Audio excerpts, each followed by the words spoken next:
ಸ್ನೇಹಿತರೆ, ಪವರ್ ಗ್ರಿಡ್ಡಲ್ಲಿ ಖಾಲಿ ಇರತಕ್ಕಂಥ ಅಪ್ರೆಂಟಿಸ್ ಹುದ್ದೆಗಳ ನೇಮಕಾತಿಯ ಬಗ್ಗೆ ಇವತ್ತಿನ ಈ ಒಂದು ವಿಡಿಯೋದಲ್ಲಿ ಪ್ರತಿಯೊಂದನ್ನು ಕೂಡ ವಿವರವಾಗಿ ನೋಡೋಣ. ಅದೇ ರೀತಿ ಒಂದು ವಿಡಿಯೋನ ಯಾರಾದರೂ ಹೊಸದಾಗಿ ನೋಡ್ತಾ ಇದ್ರೆ ಸಬ್ಸ್ಕ್ರೈಬ್ ಮಾಡ್ಕೊಳ್ಳಿ. ಈ ಒಂದು ಪವರ್ ಗ್ರಿಡ್ಡಲ್ಲಿ ಖಾಲಿ ಇರತಕ್ಕಂಥ ಈ ಒಂದು ಅಪ್ರೆಂಟಿಸ್ ಹುದ್ದೆಗಳು ಬಂದ್ಬಿಟ್ಟು ನಮ್ಮ ಕರ್ನಾಟಕದಲ್ಲಿ ಖಾಲಿ ಇರತಕ್ಕಂಥ ಹುದ್ದೆಗಳು ಆಗಿರ್ತವೆ. ಇನ್ನು ಇದಾದಮೇಲೆ ಇಲ್ಲಿ ಖಾಲಿ ಇರತಕ್ಕಂಥ ಹುದ್ದೆಗಳಿಗೆ ಸಂಬಂಧಪಟ್ಟಂತೆ ಅರ್ಜಿನ ಸಲ್ಲಿಸೋದಕ್ಕೆ ಯಾವ ರೀತಿ ಕ್ವಾಲಿಫಿಕೇಷನ್ ಆಗಿರಬೇಕು, ಎಷ್ಟೆಷ್ಟು ವೇಕೆನ್ಸಿಗಳನ್ನು ಕೊಟ್ಟಿರ್ತಾರೆ ಮತ್ತು ಯಾವ ರೀತಿ ಆಯ್ಕೆಯನ್ನು ಮಾಡ್ಕೋತಾರೆ ಅದ್ರ ಬಗ್ಗೆ ನಾವಿಲ್ಲಿ ಮಾಹಿತಿಯನ್ನು ನೋಡ್ತಾ ಹೋಗೋಣ. ಇಲ್ಲಿ ಮೊದಲಾಗಿ ಅರ್ಜಿ ಸಲ್ಲಿಸೋ ಪ್ರಾರಂಭ ದಿನಾಂಕ ಬಂದ್ಬಿಟ್ಟು 15/9/2025 ಅಪ್ಲಿಕೇಶನ್ ಸ್ಟಾರ್ಟ್ ಆಗಿರುತ್ತೆ. ಈ ಒಂದು ಡೇಟಿಂದ ನೀವು ಇಲ್ಲಿ 6/10/2025 ತನಕ ಆನ್ಲೈನ್ ಮೂಲಕ ಅಪ್ಲಿಕೇಶನ್ನ ಹಾಕಬೇಕಾಗತ್ತೆ. ಆ ಒಂದು ಅಪ್ಲೈ ಮಾಡೋ ಲಿಂಕನ್ನು ಕೂಡ ನಾನು ನಮ್ಮ ಟೆಲಿಗ್ರಾಮ್ ಗ್ರೂಪಲ್ಲಿ ಕೊಟ್ಟಿರ್ತೀನಿ. ಇನ್ನು ಇದಾದಮೇಲೆ ಇಲ್ಲಿ ಖಾಲಿ ಇರ್ತಕ್ಕಂಥ ಹುದ್ದೆಗಳಿಗೆ ಸಂಬಂಧಪಟ್ಟಂತೆ ಯಾರೆಲ್ಲ ಅರ್ಜಿನ ಸಲ್ಲಿಸ್ಬೇಕಂತ ಅಂದ್ಕೊಂಡಿರ್ತಾರಲ್ಲ, ನಾನು ಇವಾಗ ಹೇಳುವಂಥ ಒಂದು ಮಾಹಿತಿಗಳನ್ನ ಚೆಕ್ ಮಾಡ್ಕೊಂಡು ಅಪ್ಲಿಕೇಶನ್ನ ಹಾಕಬೇಕಾಗತ್ತಾ. ಇಲ್ಲಿ ಖಾಲಿ ಇರ್ತಕ್ಕಂಥ ಹುದ್ದೆಗಳು ಬಂದ್ಬಿಟ್ಟು ಅಪ್ರೆಂಟಿಸ್ ಹುದ್ದೆಗಳು ಆಗಿರೋದ್ರಿಂದ ಅಂದರೆ ನಿಮಗೆ ಅವರು ಟ್ರೈನಿಂಗನ್ನು ಕೊಡ್ತಾರೆ. ಎಷ್ಟು ವರ್ಷದ ಮಟ್ಟಿಗೆ ಟ್ರೈನಿಂಗನ್ನು ಕೊಡ್ತಾರೆ ಅಂದರೆ 1 ವರ್ಷದ ಮಟ್ಟಿಗೆ ಮಾತ್ರ ಇಲ್ಲಿ ನಿಮಗೆ ಒಂದು ಟ್ರೈನಿಂಗನ್ನು ಕೊಡ್ತಾರೆ. ಅಂದರೆ ಒಂದು ಕೆಲಸದ ಅವಧಿ ಬಂದ್ಬಿಟ್ಟು 1 ವರ್ಷ ಮಾತ್ರ ಇರುತ್ತೆ. ಇನ್ನು ಇದಾದಮೇಲೆ ಸೌತರ್ನ್ ರೀಜನ್ 2 ಅಂತ ಕೊಟ್ಟಿರ್ತಾರೆ. ಅಂದರೆ ಇಲ್ಲಿ ನಮ್ಮ ಕರ್ನಾಟಕದಲ್ಲಿ ಈ ಒಂದು ಹುದ್ದೆಗಳು ಖಾಲಿ ಇರ್ತವೆ. ಇರೋದು ಮೇಲೆಗಡೆ ಕೂಡ ಅವರು ಮಾಹಿತಿಯನ್ನು ಕೊಟ್ಟಿದ್ದಾರೆ. ಇನ್ನು ಇಲ್ಲಿ ಖಾಲಿ ಇರ್ತಕ್ಕಂಥ ಹುದ್ದೆಗಳು ಯಾವ ಇರ್ತಿದಾವೆ ಮತ್ತು ಎಷ್ಟೆಷ್ಟು ವೇಕೆನ್ಸಿಗಳನ್ನು ಕೊಟ್ಟಿರ್ತಾರೆ, ಯಾರೆಲ್ಲ ಅರ್ಜಿನ ಸಲ್ಲಿಸ್ಬೋದು ಅದರ ಬಗ್ಗೆ ನಾವಿಲ್ಲಿ ಮಾಹಿತಿಯನ್ನು ನೋಡ್ತಾ ಹೋದರೆ, ಇಲ್ಲಿ ಸಪ್ರೇಟಾಗಿ ಇಲ್ಲಿ ಖಾಲಿ ಇರ್ತಕ್ಕಂಥ ಹುದ್ದೆಗಳಿಗೆ ಇಲ್ಲಿ ಡಿಪ್ಲೊಮಾ ಪಾಸ್ ಆಗಿರ್ತಕ್ಕಂಥವ್ರು ಅರ್ಜಿನ ಸಲ್ಲಿಸ್ಬೋದು, ಗ್ರ್ಯಾಜುಯೇಟ್ ಆಗಿರ್ತಕ್ಕಂಥವ್ರು ಅಪ್ಲಿಕೇಶನ್ನ ಹಾಕ್ಬೋದು ಮತ್ತು ITI ಪಾಸ್ ಆಗಿರ್ತಕ್ಕಂಥವ್ರು ಕೂಡ ಅಪ್ಲಿಕೇಶನ್ನ ಹಾಕ್ಬೋದಾಗಿರುತ್ತೆ. ಇಲ್ಲಿ ಮೊದಲಾಗಿ ಡಿಪ್ಲೊಮಾದಲ್ಲಿ ಸಿವಿಲ್ಗೆ ಸಂಬಂಧಪಟ್ಟಂತೆ ಟೋಟಲ್ ಆಗಿ 4 ಹುದ್ದೆಗಳನ್ನು ಕೊಟ್ಟಿದ್ದಾರೆ. ಇರೋದನ್ನ ಕರೆಕ್ಟಾಗಿ ಚೆಕ್ ಮಾಡ್ಕೊಳ್ಳಿ. SCಯಲ್ಲಿ 1, ಅದೇ ರೀತಿ OBCಯಲ್ಲಿ 1 ಮತ್ತು URಲ್ಲಿ 2 ಹುದ್ದೆಗಳನ್ನು ಕೊಟ್ಟಿದ್ದಾರೆ. ಇನ್ನು ಡಿಪ್ಲೊಮಾದಲ್ಲಿ ಎಲೆಕ್ಟ್ರಿಕಲ್ ಆಗಿರ್ತಕ್ಕಂಥವ್ರಿಗೆ ಸಂಬಂಧಪಟ್ಟಂತೆ ಕೂಡ ಟೋಟಲ್ ಆಗಿ 11 ಹುದ್ದೆಗಳನ್ನು ಕೊಟ್ಟಿರ್ತಾರೆ. ಇಲ್ಲೂ ಕೂಡ ಸೇಮ್ ಅದೇ ರೀತಿಯಾಗಿ SCಯಲ್ಲಿ 1, STಯಲ್ಲಿ 1, OBCಯಲ್ಲಿ 3 ಮತ್ತು URಲ್ಲಿ 6 ಹುದ್ದೆಗಳನ್ನು ಕೊಟ್ಟಿದ್ದಾರೆ. ಇನ್ನು ಗ್ರ್ಯಾಜುಯೇಟಲ್ಲಿ ಎಲೆಕ್ಟ್ರಿಕಲನ್ನು ಮಾಡಿರ್ತಕ್ಕಂಥವ್ರಿಗೆ ಸಂಬಂಧಪಟ್ಟಂತೆ ಕೂಡ ಟೋಟಲ್ ಆಗಿ 13 ಹುದ್ದೆಗಳನ್ನು ಕೊಟ್ಟಿದ್ದಾರೆ. ಇಲ್ಲೂ ಕೂಡ SCಯಲ್ಲಿ 2, STಯಲ್ಲಿ 1, OBCಯಲ್ಲಿ 4, URಲ್ಲಿ 6 ಹುದ್ದೆಗಳನ್ನು ಕೊಟ್ಟಿದ್ದಾರೆ. ಇನ್ನು ಗ್ರ್ಯಾಜುಯೇಟಲ್ಲಿ ಸಿವಿಲ್ ಆಗಿರ್ತಕ್ಕಂಥವ್ರಿಗೆ ಸಂಬಂಧಪಟ್ಟಂತೆ ಕೂಡ ಟೋಟಲ್ ಆಗಿ 5 ಹುದ್ದೆಗಳನ್ನು ಕೊಟ್ಟಿದ್ದಾರೆ. ಇಲ್ಲಿ ಕೂಡ ಸೇಮ್ ಅದೇ ರೀತಿಯಾಗಿ SCಯಲ್ಲಿ 1, ಅದೇ ರೀತಿ OBCಯಲ್ಲಿ 1 ಮತ್ತು URಲ್ಲಿ 3 ಹುದ್ದೆಗಳನ್ನು ಕೊಟ್ಟಿದ್ದಾರೆ. ಇನ್ನು ಗ್ರ್ಯಾಜುಯೇಟಲ್ಲಿ ಯಾರೆಲ್ಲ ಕಂಪ್ಯೂಟರ್ ಸೈನ್ಸನ್ನು ಮಾಡಿರ್ತೀರಿ ಟೋಟಲ್ ಆಗಿ 1 ಹುದ್ದೆಯನ್ನು ಕೊಟ್ಟಿರ್ತಾರೆ, ಅದು ಕೂಡ URಲ್ಲಿ ಖಾಲಿ ಇರುತ್ತೆ. ಇನ್ನು ನಿಮ್ದೇನಾದರೂ ಡಿಗ್ರಿಯಲ್ಲಿ ಎಲೆಕ್ಟ್ರಾನಿಕ್ಸ್ ಅಥವಾ ಟೆಲಿಕಮ್ಯುನಿಕೇಷನ್ ಮಾಡಿದ್ರೆ ಇಲ್ಲಿ ಕೂಡ ಟೋಟಲ್ ಆಗಿ 1 ಹುದ್ದೆಯನ್ನು ಕೊಟ್ಟಿದ್ದಾರೆ. ಇಲ್ಲಿ ಕೂಡ ಅದನ್ನು ಕೂಡ URಲ್ಲಿ ಕೊಟ್ಟಿರ್ತಕ್ಕಂಥದ್ದು. ಇನ್ನು ಯಾರ್ದೆಲ್ಲ ITIದಲ್ಲಿ ಎಲೆಕ್ಟ್ರಿಷಿಯನ್ ಆಗಿರುತ್ತೆ, ಎಲೆಕ್ಟ್ರಿಷಿಯನ್ಗೆ ಸಂಬಂಧಪಟ್ಟಂತೆ ಕೂಡ ಟೋಟಲ್ ಆಗಿ 7 ಹುದ್ದೆಗಳನ್ನು ಕೊಟ್ಟಿದ್ದಾರೆ. SCಯಲ್ಲಿ 1, OBCಯಲ್ಲಿ 2 ಮತ್ತು URಲ್ಲಿ ಕೂಡ 4 ಹುದ್ದೆಗಳನ್ನು ಕೊಟ್ಟಿರ್ತಾರೆ. ಇನ್ನು ರಾಜಭಾಷಾ ಅಸಿಸ್ಟೆಂಟ್ ಹುದ್ದೆಗೆ ಸಂಬಂಧಪಟ್ಟಂತೆ ಟೋಟಲ್ ಆಗಿ 1 ಹುದ್ದೆ ಖಾಲಿ ಇರುತ್ತೆ, ಅದು ಕೂಡ URಲ್ಲಿ ಖಾಲಿ ಇರುತ್ತೆ.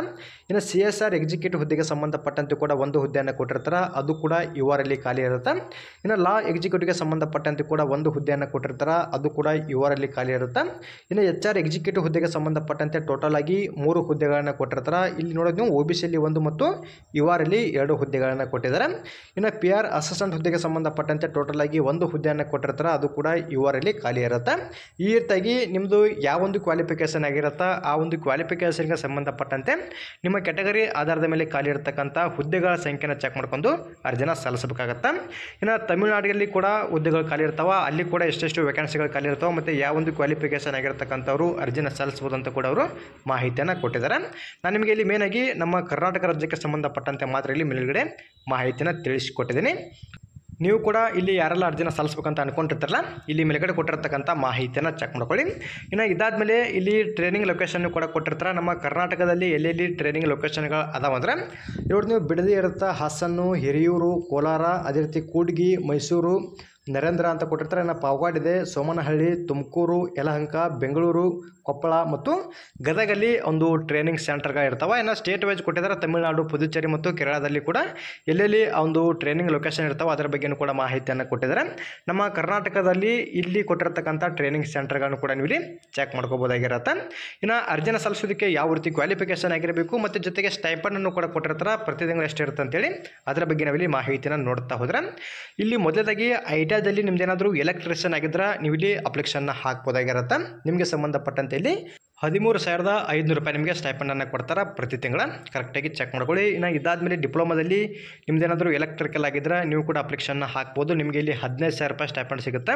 ಇನ್ನು ನಿಮ್ದೇನಾದರೂ ಡಿಪ್ಲೊಮಾದಲ್ಲಿ 3 ವರ್ಷಗಳ ಕಾಲ ಸಿವಿಲ್ ಆಗಿದ್ದರೆ ಅಥವಾ ಎಲೆಕ್ಟ್ರಿಕಲ್ ಇಂಜಿನಿಯರಿಂಗ್ ಆಗಿದ್ದರೆ ನೀವು ಕೂಡ ಅಪ್ಲಿಕೇಶನ್ನ ಹಾಕ್ಬೋದು. ನಿಮಗೂ ಕೂಡ ಇಲ್ಲಿ ಸೇಮ್ ರೀತಿಯಾಗಿ 15,000 ರೂಪಾಯಿ ಸ್ಟೈಪೆಂಡ್ ಸಿಗುತ್ತೆ. ಇನ್ನು ಗ್ರ್ಯಾಜುಯೇಟಲ್ಲಿ ಎಲೆಕ್ಟ್ರಿಕಲ್ ಅಂತ ಕೊಟ್ಟಿರ್ತಾರೆ. ಅಂದರೆ ಇಲ್ಲಿ ನಿಮ್ಮದು 4 ವರ್ಷಗಳ ಕಾಲ BE ಅಥವಾ BTech ಅಥವಾ BSCಯಲ್ಲಿ ಎಲೆಕ್ಟ್ರಿಕಲನ್ನು ಮಾಡಿದರೆ ನೀವು ಕೂಡ ಅಪ್ಲಿಕೇಶನ್ನ ಹಾಕ್ಬೋದಾಗಿರುತ್ತೆ. ಇಲ್ಲೂ ಕೂಡ ಸೇಮ್ ರೀತಿಯಾಗಿ 17,500 ರೂಪಾಯಿ ಸ್ಟೈಪೆಂಡ್ ಸಿಗುತ್ತೆ. ಇನ್ನು ಗ್ರ್ಯಾಜುಯೇಟ್ ಸಿವಿಲ್ಗೆ ಸಂಬಂಧಪಟ್ಟಂತೆ ನೋಡ್ತಾ ಹೋದರೆ ಇಲ್ಲೂ ಕೂಡ BE ಅಥವಾ BTech ಅಥವಾ BSCಯಲ್ಲಿ ನಿಮ್ದೇನಾದರೂ ಸಿವಿಲ್ ಆಗಿದ್ದರೆ ಇಲ್ಲಿ ಕೂಡ ನೀವು ಅಪ್ಲಿಕೇಶನ್ನ ಹಾಕ್ಬೋದು. ಇಲ್ಲಿ ಕೂಡ ಸೇಮ್ ರೀತಿಯಾಗಿ 17,500 ರೂಪಾಯಿ ಸ್ಟೈಪೆಂಡ್ ಸಿಗುತ್ತೆ ಪ್ರತಿ ತಿಂಗಳ.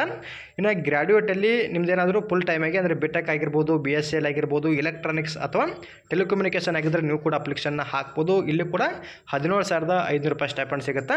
ಇನ್ನು ನಿಮ್ದೇನಾದರೂ ಗ್ರ್ಯಾಜುಯೇಟಲ್ಲಿ ಅಂದರೆ ಪದವಿಯಲ್ಲಿ ಕಂಪ್ಯೂಟರ್ ಸೈನ್ಸ್ ಆಗಿದ್ದರೆ ನೀವು ಕೂಡ ಅಪ್ಲಿಕೇಶನ್ನ ಹಾಕ್ಬೋದು. 17,500 ರೂಪಾಯಿ ಸ್ಟೈಪೆಂಡ್ ಸಿಗುತ್ತೆ. ನೋಡಿ ನೀವು ಕ್ವಾಲಿಫಿಕೇಷನ್ ಬಂದ್ಬಿಟ್ಟು ಕಂಪ್ಯೂಟರ್ ಸೈನ್ಸ್ ಇಂಜಿನಿಯರಿಂಗ್ ಮತ್ತು ಇನ್ಫಾರ್ಮೇಷನ್ ಟೆಕ್ನಾಲಜಿ ಆಗಿರ್ತಕ್ಕಂಥವ್ರು ಇಲ್ಲಿ ಅಪ್ಲಿಕೇಶನ್ನ ಹಾಕ್ಬೋದಾಗಿರುತ್ತೆ ಕಂಪ್ಯೂಟರ್ ಸೈನ್ಸಲ್ಲಿ. ಇನ್ನು HR ಎಕ್ಸಿಕ್ಯೂಟಿವ್ ಹುದ್ದೆಗೆ ಸಂಬಂಧಪಟ್ಟಂತೆ ನೋಡ್ತಾ ಹೋದರೆ MBA ಅಥವಾ post graduate diploma in personal management ಅಂತ ಕೊಟ್ಟಿರ್ತಾರೆ. ಈ ಒಂದು ಕ್ವಾಲಿಫಿಕೇಷನ್ ಆಗಿರ್ತಕ್ಕಂಥವ್ರು ಕೂಡ ಅಲ್ಲಿ ಅಪ್ಲಿಕೇಶನ್ನ ಹಾಕ್ಬೋದು. ಅಥವಾ ಆಗದಲ್ಲಿ personal management and industrial relations ಅಂತ ಕೊಟ್ಟಿರ್ತಾರಲ್ಲ, ಈ ಒಂದು ಕ್ವಾಲಿಫಿಕೇಷನ್ ಆಗಿರ್ತಕ್ಕಂಥವ್ರು ಕೂಡ ಅಪ್ಲಿಕೇಶನ್ನ ಹಾಕ್ಬೋದು. ನಿಮಗೂ ಕೂಡ ಇಲ್ಲಿ 17,500 ರೂಪಾಯಿ ಸ್ಟೈಪೆಂಡ್ ಸಿಗುತ್ತೆ. ಇನ್ನು CSR ಎಕ್ಸಿಕ್ಯೂಟಿವ್ ಹುದ್ದೆಗೆ ಸಂಬಂಧಪಟ್ಟಂತೆ 2 ವರ್ಷಗಳ ಕಾಲ ನಿಮ್ಮದು ಮಾಸ್ಟರ್ ಇನ್ ಸೋಷಿಯಲ್ ವರ್ಕ್ ಆಗಿರಬೇಕಾಗತ್ತಾ ಅಥವಾ ರೂರಲ್ ಡೆವಲಪ್ಮೆಂಟ್ ಆಗಿರಬೇಕಾಗತ್ತಾ ಅಥವಾ ಅದು ಕೂಡ ಆಗದಲ್ಲಿ ಮ್ಯಾನೇಜ್ಮೆಂಟ್ ಆಗಿದ್ದರೂ ಕೂಡ ಅಪ್ಲಿಕೇಶನ್ನ ಹಾಕ್ಬೋದು. ನಿಮಗೂ ಕೂಡ ಇಲ್ಲಿ 17,500 ರೂಪಾಯಿ ಸ್ಟೈಪೆಂಡ್ ಸಿಗುತ್ತೆ. ಇನ್ನು ಲಾ ಎಕ್ಸಿಕ್ಯೂಟಿವ್ಗೆ ಸಂಬಂಧಪಟ್ಟಂತೆ ನೋಡ್ತಾ ಹೋದರೆ ಇಲ್ಲಿ ಡಿಗ್ರಿಯಲ್ಲಿ ಯಾರ್ದೆಲ್ಲ ಲಾ ಅಥವಾ LLB ಆಗಿರುತ್ತೆ ನೀವು ಕೂಡ ಅಪ್ಲಿಕೇಶನ್ನ ಹಾಕ್ಬೋದು. ನಿಮಗೂ ಕೂಡ ಇಲ್ಲಿ 17,500 ರೂಪಾಯಿ ಸ್ಟೈಪೆಂಡ್ ಸಿಗುತ್ತೆ. ಇನ್ನು PR ಅಸಿಸ್ಟೆಂಟ್ ಹುದ್ದೆಗೆ ಸಂಬಂಧಪಟ್ಟಂತೆ ಇಲ್ಲಿ ಬ್ಯಾಚುಲರ್ ಆಫ್ ಮಾಸ್ ಕಮ್ಯುನಿಕೇಷನ್ ಕೂಡ ಆಗಿರ್ತಕ್ಕಂಥ ಅಪ್ಲಿಕೇಶನ್ನ ಹಾಕ್ಬೋದು. ಆಗದಲ್ಲಿ bachelor of journalism and mass communication ಆಗಿರ್ತಕ್ಕಂಥವ್ರು ಕೂಡ ಅಪ್ಲಿಕೇಶನ್ನ ಹಾಕ್ಬೋದು. ಇದು ಕೂಡ ಆಗದಲ್ಲಿ BA ಆಗಿದ್ದ ಕೂಡ ಅಪ್ಲಿಕೇಶನ್ನ ಹಾಕ್ಬೋದಾಗಿರುತ್ತೆ. ಅಂದರೆ BAದಲ್ಲಿ ಜರ್ನಲಿಸಮ್ ಆ್ಯಂಡ್ ಮಾಸ್ ಕಮ್ಯುನಿಕೇಷನ್ ಆಗಿರ್ತಕ್ಕಂಥವ್ರು ಅಪ್ಲಿಕೇಶನ್ನ ಹಾಕ್ಬೋದಾಗಿರುತ್ತೆ. ಇಲ್ಲಿ ಕೂಡ 17,500 ರೂಪಾಯಿ ಸ್ಟೈಪೆಂಡ್ ಸಿಗುತ್ತೆ. ಇನ್ನು ಕೊನೆಯದಾಗಿ ರಾಜಭಾಷಾ ಹುದ್ದೆಗೆ ಸಂಬಂಧಪಟ್ಟಂತೆ BA ಆಗಿರಬೇಕಾಗುತ್ತೆ ಹಿಂದಿಯಲ್ಲಿ, ಜೊತೆಗೆ ಇಲ್ಲಿ UPC ಆ್ಯಂಡ್ ನಾಲೆಡ್ಜ್ ಕೂಡ ಬೇಕಾಗತ್ತಾ ಇಂಗ್ಲೀಷ್ ಲ್ಯಾಂಗ್ವೇಜ್ ಬಗ್ಗೆ. ಇಷ್ಟು ಕ್ವಾಲಿಫಿಕೇಷನ್ ಆಗಿರ್ತಕ್ಕಂಥವ್ರು ಅರ್ಜಿನ ಸಲ್ಲಿಸ್ಬೋದು. ಇಲ್ಲಿ ಕೂಡ 17,500 ರೂಪಾಯಿ ಸ್ಟೈಪೆಂಡ ಸಿಗತಕ್ಕಂಥದ್ದು. ನೀವು ಇಲ್ಲಿ ಯಾವೊಂದು ಹುದ್ದೆಗಳಿಗೆ ಸಂಬಂಧಪಟ್ಟಂತೆ ಅರ್ಜಿನ ಸಲ್ಲಿಸಬೇಕಂತ ಅಂದ್ಕೊಂಡಿರ್ತೀರಿ, ಇಲ್ಲಿ ಕೊಟ್ಟಿರ್ತಕ್ಕಂಥ ಕ್ವಾಲಿಫಿಕೇಷನ್ ಮತ್ತು ವೇಕೆನ್ಸಿಗಳ ಬಗ್ಗೆ ಮಾಹಿತಿಯನ್ನು ಚೆಕ್ ಮಾಡ್ಕೊಂಡು ಈಸಿಯಾಗಿ ನೀವು ಇಲ್ಲಿ ಅರ್ಜಿನ ಸಲ್ಲಿಸ್ಬೋದು. ನಿಮಗೆ ನಾನು ಟ್ರೈನಿಂಗ್ ಪೀರಿಯಡ್ ಬಗ್ಗೆಯೂ ಕೂಡ ಮಾಹಿತಿಯನ್ನು ತಿಳಿಸಿಕೊಟ್ಟಿದ್ದೀನಿ. 1 ವರ್ಷ ಮಾತ್ರ ಒಂದು ಟ್ರೈನಿಂಗ್ ಪೀರಿಯಡ್ ಕೂಡ ಇಲ್ಲಿ ಇರ್ತಕ್ಕಂಥದ್ದು. ಇನ್ನು ಇದಾದಮೇಲೆ ಇಲ್ಲಿ ಅಪ್ಲಿಕೇಶನ್ ಪ್ರೊಸೆಸ್ ಬಗ್ಗೆಯೂ ಕೂಡ ಕೊಟ್ಟಿರ್ತಾರೆ. ಆನ್ಲೈನ್ ಮೂಲಕ ಅಪ್ಲಿಕೇಶನ್ನ ಹಾಕಬೇಕಾಗತ್ತೆ. ನಿಮಗೇನಾದರೂ ಅಪ್ಲಿಕೇಶನ್ ಹಾಕೋದ್ರ ಬಗ್ಗೆ ಗೊತ್ತಾಗದಲ್ಲಿ ಇಲ್ಲಿ ಕೆಳಗಡೆ ಕೊಟ್ಟಿರ್ತಕ್ಕಂಥ ಒಂದು ಹಂತಗಳನ್ನು ಫಾಲೋ ಮಾಡ್ಕೊಂಡು ಕೂಡ ಈಸಿಯಾಗಿ ನೀವು ಇಲ್ಲಿ ಅರ್ಜಿನ ಸಲ್ಲಿಸ್ಬೋದಾಗಿರುತ್ತೆ. ಒಂದು ಅಪ್ಲೈ ಮಾಡೋ ಲಿಂಕನ್ನು ಕೂಡ ನಾನು ನಮ್ಮ ಟೆಲಿಗ್ರಾಮ್ ಗ್ರೂಪಲ್ಲಿ ಕೊಟ್ಟಿರ್ತೀನಿ. ಕರೆಕ್ಟಾಗಿ ಇಲ್ಲಿ ಕೊಟ್ಟಿರ್ತಕ್ಕಂಥ ಇನ್ಫಾರ್ಮೇಷನ್ಗಳನ್ನ ಚೆಕ್ ಮಾಡ್ಕೊಂಡು ನೀವು ಇಲ್ಲಿ ಅರ್ಜಿನ ಸಲ್ಲಿಸ್ಬೋದು. ಇನ್ನು ಇಲ್ಲಿ ಯಾವ ರೀತಿ ಆಯ್ಕೆಯನ್ನು ಮಾಡ್ಕೋತಾರೆ ಅದ್ರ ಬಗ್ಗೆ ನಾವಿಲ್ಲಿ ಮಾಹಿತಿಯನ್ನು ನೋಡ್ತಾ ಹೋದ್ರೆ, ಇಲ್ಲಿ ಅರ್ಜಿನ ಸಲ್ಲಿಸೋದಕ್ಕೆ ಬೇಕಾಗಿರ್ತಕ್ಕಂಥ ಒಂದು ಕ್ವಾಲಿಫಿಕೇಷನಲ್ಲಿ ತೊಗೊಂಡಿರ್ತಕ್ಕಂಥ ಪರ್ಸೆಂಟೇಜ್ ಅಥವಾ ಒಂದು ಮಾರ್ಕ್ಸ್ನ ಆಧಾರದ ಮೇಲೆ ಇಲ್ಲಿ ಮೆರಿಟನ್ನು ಬಿಡುಗಡೆ ಮಾಡ್ತಾರೆ. ಈ ಒಂದು ಮೆರಿಟಲ್ಲಿ ಕ್ವಾಲಿಫೈಡ್ ಆಗಿರ್ತಕ್ಕಂಥ ಅಭ್ಯರ್ಥಿಗಳಿಗೆ ಅವರು ಮುಂದಿನ ಹಂತದಲ್ಲಿ ಡಾಕ್ಯುಮೆಂಟ್ ವೆರಿಫಿಕೇಷನ್ ಕೂಡ ತಗೊಳ್ತಕ್ಕಂಥದ್ದು. ಡೈರೆಕ್ಟಾಗಿ ಇಲ್ಲಿ ಮೆರಿಟ್ನ ಮೂಲಕ ಆಯ್ಕೆಯನ್ನು ಮಾಡ್ಕೋತಾರೆ. ಯಾವುದೇ ರೀತಿ ಪರೀಕ್ಷೆಗಳಿರಂಗಿಲ್ಲ.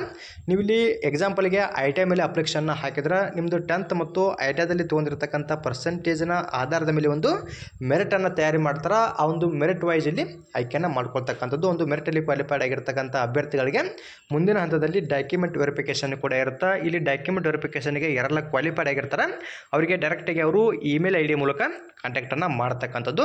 ಒಟ್ಟಿನಲ್ಲಿ ನಿಮಗೆ ಆಯ್ಕೆ ವಿಧಾನದ ಬಗ್ಗೆ ಮಾಹಿತಿ ಗೊತ್ತಾಗಿದೆ ಅಂತ ಅನ್ಕೋತೀನಿ. ನೀವು ಕೂಡ ಇಲ್ಲಿ ಕೊಟ್ಟಿರ್ತಕ್ಕಂಥ ಮಾಹಿತಿಗಳನ್ನ ಚೆಕ್ ಮಾಡ್ಕೊಂಡು ಅರ್ಜಿನ ಸಲ್ಲಿಸ್ಬೋದು. ನಿಮಗೇನಾದರೂ ಡೌಟ್ಗಳು ಅಥವಾ ಇನ್ನೂ ಹೆಚ್ಚಿನದಾಗಿರ್ತಕ್ಕಂಥ ಮಾಹಿತಿ ಬೇಕಿದ್ದರೆ ಕಮೆಂಟ್ ಮಾಡಿ, ಅದ್ರ ಬಗ್ಗೆಯೂ ಕೂಡ ನಾನು ಮತ್ತಷ್ಟು ಮಾಹಿತಿನ ತಿಳಿಸ್ಕೊಡ್ತೀನಿ. ಇವಾಗ ನಾವಿಲ್ಲಿ ವಯೋಮಿತಿ ಬಗ್ಗೆ ಮಾಹಿತಿನ ನೋಡ್ತಾ ಹೋಗೋಣ. ಇಲ್ಲಿ ಮೇಲ್ಗಡೆ ಅವರು ವಯೋಮಿತಿಗೆ ಸಂಬಂಧಪಟ್ಟಂಥ ಮಾಹಿತಿಯನ್ನು ಕೂಡ ಕೊಟ್ಟಿರ್ತಾರೆ.